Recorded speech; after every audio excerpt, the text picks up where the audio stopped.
Welcome to my series of videos on building the Campfire Quads CF1-X racing quad.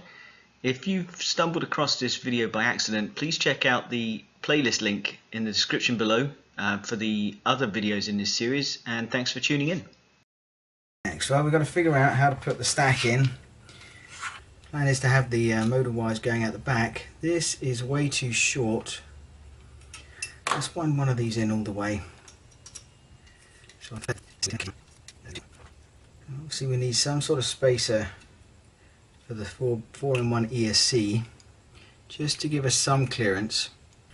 Originally this was designed to be mounted with the XT60 connector coming out of the side, which is why you got motor 1, 2, 3 and 4. I prefer to have that connector at the back.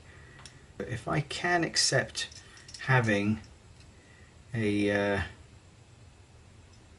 side exit for the XT60, it would also make the run between 4-in-1 and the FC a lot tighter. And I could potentially also mount the video transmitter on top using one of these white noise mounting boards. That would make for a pretty tidy stack.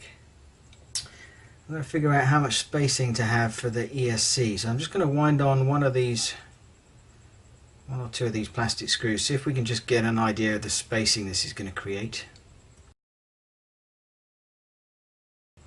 We're just looking through here to see what sort of space we've got. Nothing obviously touching.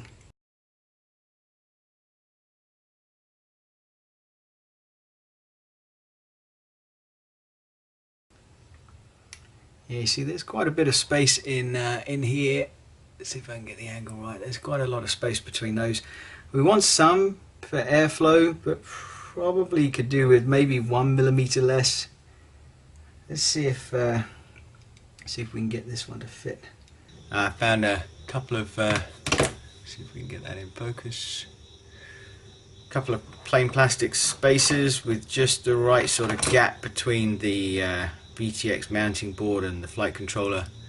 Hopefully you can just see that the ribbon cable to the gyro on the Kakute board is clear of the VTX board. It's very important so we don't transmit any vibrations to the gyro board. It needs to remain isolated. And then we're going to take these longer 30mm screws, which are meant to go all the way through the flight stack. We're going to cut those down to about 17mm. Oh, and I got bored, so now we've got the electric version for getting these extra long screws out.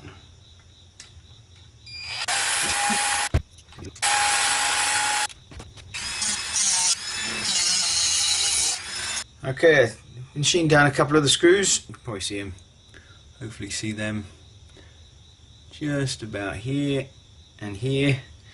And we're going to do a quick test fit. Spacings look good, there's no contact between any of the different layers. Just check to make sure we've got clearance on the bodywork. It feels like the stack is too tall at the back. Yeah, it's difficult to see in here, but this is making contact. Okay, so I think we've got a solution, maybe. I'm caveating this until such time as I actually got it all rigged up. So the first thing we're looking at, so the issue was that on the back here with the VTX board on here, it was clashing with the back of the shell. It's just not quite enough depth there. So I figure, 1 or 2mm, it's all it's going to take. And the easiest way I can think of doing that is to increase the height of these standoffs. So the standoffs come stock as, I think they're 10mm. Yeah, 10mm give or take. And I've got a stash of old purple theme standoffs. These ones are 15mm, and if I'm right, there's a fringe benefit to doing this. So that's how the standoffs go, and then the standoffs support the bodywork. Obviously now the bodywork's going to stand a little bit proud of the stack, which is no bad thing. and in fact it looks like there's some good clearance in there now. And my fringe benefit I was looking for, traditionally with a FC and 4-in-1 ESC stack, the USB connector on the flight board is occluded by the side of the shell. So I had originally marked this to try and take some of that out, but I think if I do it this way, probably only going to have to trim out a tiny little corner in order to get the USB cable in there. And gives me a little bit more room underneath the canopy to get the camera and the transmitter, the video transmitter in. I've moved away from the original white noise TBS Unify mount to a plain separator, this one from RDQ, and then that should make mounting the VTX a little bit easier. Well, I had a bit more of a think, and the next thing to do is to make sure we've got enough room under the canopy for everything that's going in there, and that includes the RunCam, this one being the Micro Swift 2.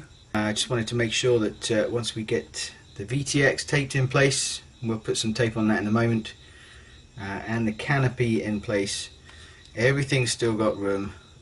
I'm a little bit worried about the plug for the video transmitter. That's currently at the back. Maybe I can mount that side to side. That might be an easier option.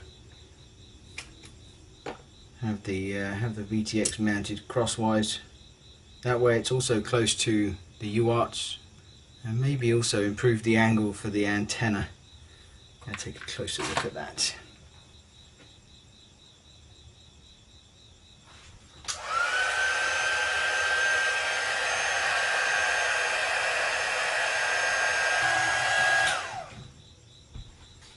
And you may have just heard a little bit of whining in the background. That was me because I'm hungry. The nylon canopy, the port for the antenna is a little bit tight for the regular AX2, this little button antenna. So I just heated up the nylon just to give it a little bit of stretch. At least that way I can see exactly what's going on and exactly where that antenna is going to fit. And I may have to rotate this a little bit. If it will rotate now. Oh shit.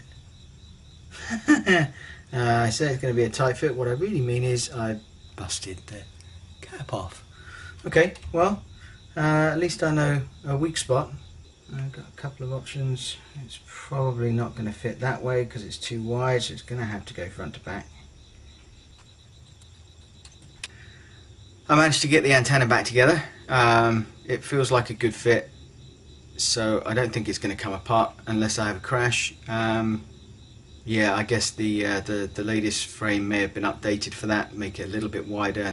I've got the orientation for the MMCX connector right, and the next plan is to take the Race TBS Unify HV and just get it in place on top of this little board here. So I'm using some 3M tape to hold the antenna, hold the video transmitter in place. I did check to see if there was clearance between the front of the video transmitter and the back of the RunCam. There is. It actually sits a little bit lower than the camera, so we're good there. The connector as well. I'm just going to pop that in momentarily. Just want to make sure the canopy fits with all that wiring in place. Should still be good. I think there was some clearance at the back. Let's just double check that. No, there's clearance, so we're good. We've got clearance. Like I say, the canopy now sits a little bit proud of the top plate there, but it gives me the room in there to run the stack I need, and gives me a little bit more clearance for the USB connector on the side there. And with the exception of putting the motors on, we can now start looking at the wiring. So we're going to pop this off for the time being, put that to one side. I think the first step, is going to be the wiring between the ESC and the flight controller. And the reason I want to look at that is because these two elements were not designed to go together originally. It was originally meant to be the Tekko 32 wired up to the Kakute F4, and they have a simple harness to connect the two together, They both have the same number of connections on each side, so there's no issue of connecting things up the wrong way around. That is not the case when using the Aikon board. The Aikon board, you can probably just about make out there, has actually got, I think it's 10 connections, 10 pins, 8, whereas the flight controller only has 8. So we're going to make up a bespoke harness. This is a kit that Race Day Quads put together, or supply.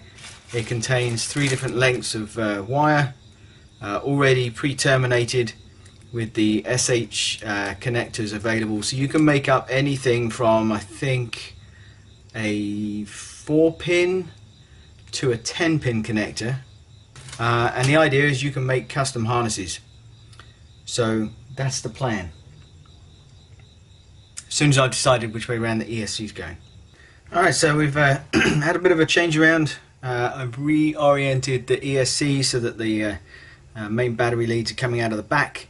I've just temporarily taken out the VTX plate and a few of the other spacers just to give myself a little bit of room to move. So we have to create a custom loom to go between the two.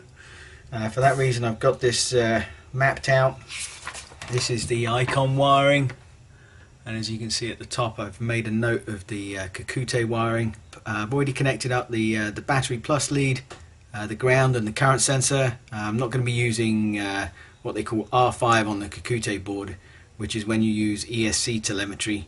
I'm going to get the current feed from the ESC current sensor directly. So I've just got to do these motor connections because we're moving the or changing the ESC orientation. I'll have to do some resource changes within Betaflight. So I've got an idea of what that's going to be here. So the original signals and the new pads or outputs they're going to go to in order to compensate for that 90-degree change in the position of the ESC. Also, I'm using from the ESC. There's actually 2 ground connections. I don't think there's any difference between them. There's a VBAT connection, and there's also a +5 volt 2 amp BEC on board the ESC. The Kakute is designed to take battery voltage up to 6S, so I've just connected the red line to the battery plus from the Aikon. Alright, that should be it. We'll give them a twist because we don't actually have much distance to travel between the board and the ESC. Alright, so that should be the connection to the ESC done, and we're probably going to tie the battery leads out to the arm here with a zip tie, probably dual use on the zip tie. I'll have the ESC wires coming around the back side here, and then we're going to have a race wire. So I figure I can use one zip tie about here to hold the wires down, and also to hold the battery cables. I've also just momentarily marked off on each of the arms. You can probably just make out here, hopefully, a little bit of a mark of where I want the race wires to go, and that's just to get consistency, but also to make sure that wherever the race wire is, there's actually going to be a prop. You know, if the prop were to clash, it would clash somewhere in this area, and I want the race wire to be in that area so that it's the race wire that takes a hit and not the actual motor wires. Got some high vibration tape here, so I'm going to use that for the race wire, and that will insulate them from the carbon fiber in the arms.